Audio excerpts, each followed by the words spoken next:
Donc, dans la petite vidéo que je vous remets en ligne après, je vous montre à partir de votre PHPMyAdmin, où il n'y a rien dedans pour l'instant, comment on fait pour importer ou exporter des données. Sur le projet que je vous ai mis en zip, projet3.zip, vous verrez que dans les fichiers, il y a un fichier qui s'appelle phpblog.sql. Ce fichier SQL, je vais l'ouvrir. Il a été généré par PHPMyAdmin et il contient du coup, pas grand chose parce qu'il n'y a qu'une table, mais il contient là la création de la table article avec les différentes colonnes de la table. Et puis une fois que la table est créée, là, la deuxième instruction, c'est d'aller injecter les données. D'ailleurs, hop, je vais le mettre comme ça. Voilà, après il y a d'autres petites subtilités. Celui-là, il est assez court, ça peut être très très long, un fichier SQL, puisqu'il va contenir l'ensemble des informations de la base de données. Donc, quand on est sur PHPMyAdmin, je vérifie que j'ai pas une table sélectionnée ici. Je suis sur la page d'accueil et je vais aller dans Importer pour importer ma base de données. Parcourir les fichiers, je vais choisir un fichier et je vais aller le chercher. Donc moi, il est pour l'instant dans XAMPP, il sera dans le dossier projet 3. php_blog.sql, je valide. Le jeu de caractères du fichier, vous pouvez laisser UTF-8. Ça, on n'y touche pas trop en fait, de base. On fait exécuter en bas à droite. Comme d'hab, faites gaffe aux boutons dans PHPMyAdmin, ils sont pour moi pas assez visibles.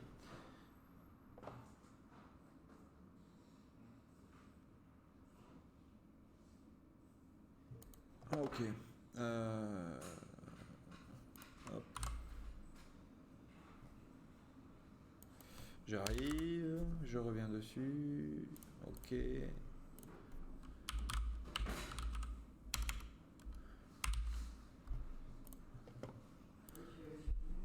Ouais, je l'avais supprimé auparavant. Alors je la recrée. Il y a peut-être ça qu'il faut faire, la créer vide et aller donc je suis dans PHPblog, je vais faire importer, choisir un fichier, phpblog.sql, j'exécute en bas à droite, voilà. Et il est allé tout seul me rajouter ma table article avec mes articles dedans. Donc ça, c'est la procédure que vous devez suivre si vous voulez vous entraîner sur le projet numéro 3. Une fois que vous avancez dans votre projet, alors vous avez peut-être d'autres articles qui ont été créés. Je reviens à la page d'accueil. Imaginons que ce projet de blog, vous avez besoin de soit me l'envoyer, soit l'envoyer à notre collaborateur. Donc j'efface ce fichier SQL et j'efface projet3.zip. Vous allez cliquer dessus pour être sûr qu'il est bien sélectionné. Vous faites exporter. Si vous avez des petites erreurs comme ça, vous faites ignorer, c'est pas grave. Ouais, c'est pour ça. Selon là où on est selon ce qui est sélectionné, là je peux faire exporter.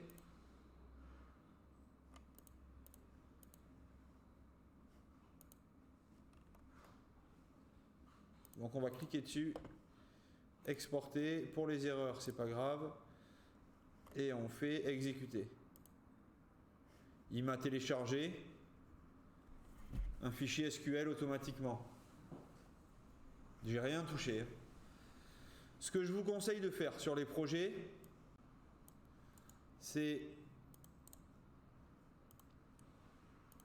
de faire un dossier projet dans lequel vous mettez votre code. Ok, et dans projet 3, du coup, j'ai un dossier projet et j'ai, je vais le chercher, il est là.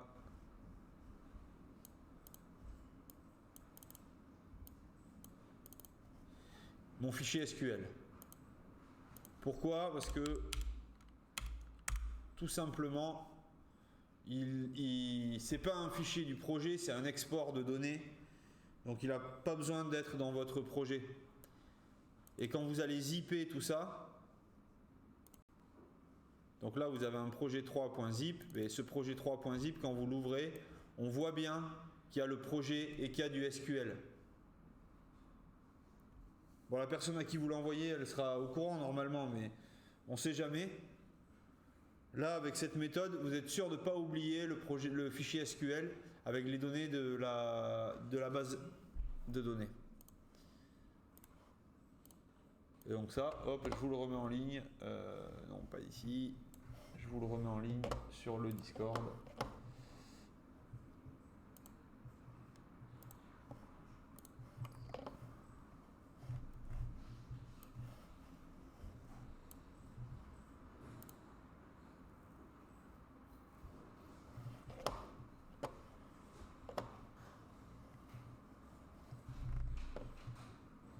Donc ça, c'est l'export.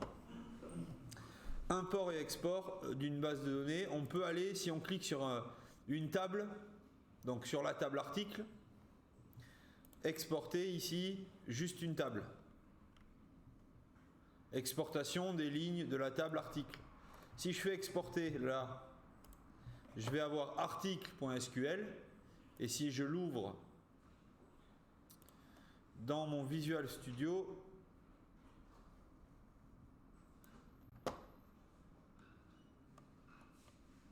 j'ai la création de la table, l'insertion des lignes, et c'est tout ce qu'il y a.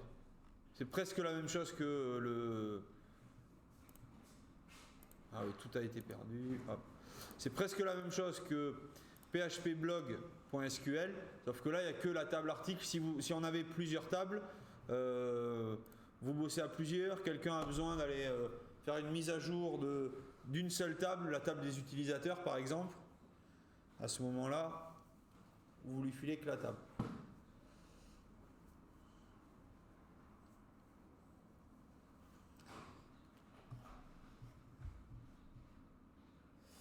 Je coupe la vidéo et j'en refais une petite pour vous montrer, pas les cookies, on les verra plus tard. Je vais vous montrer les sessions pour enregistrer, parce que là, pour l'instant, je vais vous montrer post aussi et les sessions. Pour l'instant, on n'a pas trop moyen d'aller faire transiter des infos d'une page à une autre, sauf si on a décidé de passer par l'URL. Sauf que c'est non sécure. L'URL elle est lisible. Ce que je vous montre là, c'est comment on fait pour aller faire transiter des infos d'une page à une autre. Ça sera interne au navigateur et ça sera invisible dans l'URL, donc ce sera beaucoup plus sécurisé.